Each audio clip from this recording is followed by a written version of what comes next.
ಒಂದು ಈರುಳ್ಳಿ ಈ ತರ ಕಟ್ ಮಾಡಿ ಒಂದು ಗ್ರೈಂಡಿಗೆ ಹಾಕೊಂತಾ ಇದ್ದೀನಿ. ಹಾಗೆ ಒಂದು ಹಸಿಮೆಣಸಿನಕಾಯಿ, ಒಂದ್ ಸ್ವಲ್ಪ ಕೊತ್ತಂಬರಿ ಸೊಪ್ಪು ಇಷ್ಟು ಹಾಕೊಂಡು ಗ್ರೈಂಡ್ ಮಾಡ್ಕೊಳ್ಳಿ. 3 ಒಟ್ಟಿಗೆ ಹಾಕೊಳ್ಳೋದ್ರಿಂದ ಸಮರಸ ಆಗುತ್ತೆ, ಚೆನ್ನಾಗಿರುತ್ತೆ, ಎಲ್ಲ ಚೆನ್ನಾಗಿ ಕೂಡುತ್ತೆ. ನೋಡಿ ಈ ತರ ಮಾಡ್ಕೋಬೇಕು. ಇದನ್ನ ಒಂದು ಬೌಲಿಗೆ ಹಾಕಿ ಇಡ್ತಾ ಇದ್ದೀನಿ. ಈಗ 1 ಲೋಟ ಅಕ್ಕಿನ ಜಾಸ್ತಿ ನೀರ್ ಹಾಕಿ ಮೆತ್ತಗೆ ಮಾಡಿ ಬೇಯಿಸಿ ಇಟ್ಕೊಂಡಿದ್ದೀನಿ. ಒಂದು ಬೌಲ್ ಸಹಾಯದಿಂದ ಚೆನ್ನಾಗಿ ಸ್ಮ್ಯಾಶ್ ಮಾಡ್ಕೊಳ್ಳಿ. ಸ್ಮ್ಯಾಶರ್ ಇಲ್ಲ ಅಂದ್ರೆ ಈ ತರನಾದ್ರೂ ಮಾಡ್ಕೋಬಹುದು. ಮತ್ತೆ ಒಂದು ಸೌಟಲ್ಲೂ ನಾನು ಮಾಡ್ಕೊತಾ ಇದ್ದೀನಿ. ನೋಡಿ ಎಷ್ಟು ಮೆತ್ತಗಾಗಿದೆ ಅಂತ. ಆಗ್ಲೇ ನಾನು ಮೆತ್ತಗೆ ಬೇಯಿಸಿ ಇಟ್ಕೊಂಡಿದ್ದೀನಿ.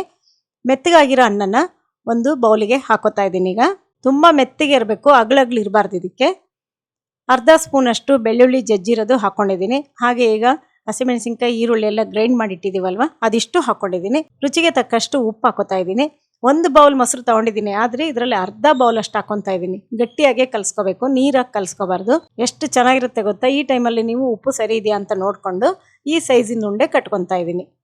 ಇದು ಹಂಗೆ ತಿನ್ನಕ್ಕೂ ಚೆನ್ನಾಗಿರುತ್ತೆ. ಚಟ್ನಿ ಪುಡಿ ಮೇಲೆ ಉದುರಿಸ್ಕೊಂಡು ತಿಂದ್ರೆ ತುಂಬಾ ರುಚಿಯಾಗಿರುತ್ತೆ. ಪಿಕ್ನಿಕ್ಕಿಗೆ ಆಮೇಲೆ ಲಂಚ್ ಬಾಕ್ಸಿಗೆ ಸೂಪರ್. ಇಷ್ಟ ಆಗಿದ್ರೆ ಲೈಕ್ ಕೊಡಿ, ಶೇರ್ ಮಾಡಿ ಹಾಗೂ ಪರಿಮಳ ಕಿಚನ್ ಪೇಜ್ನ ಫಾಲೋ ಮಾಡಿ. ಎಲ್ಲರಿಗೂ ಧನ್ಯವಾದಗಳು.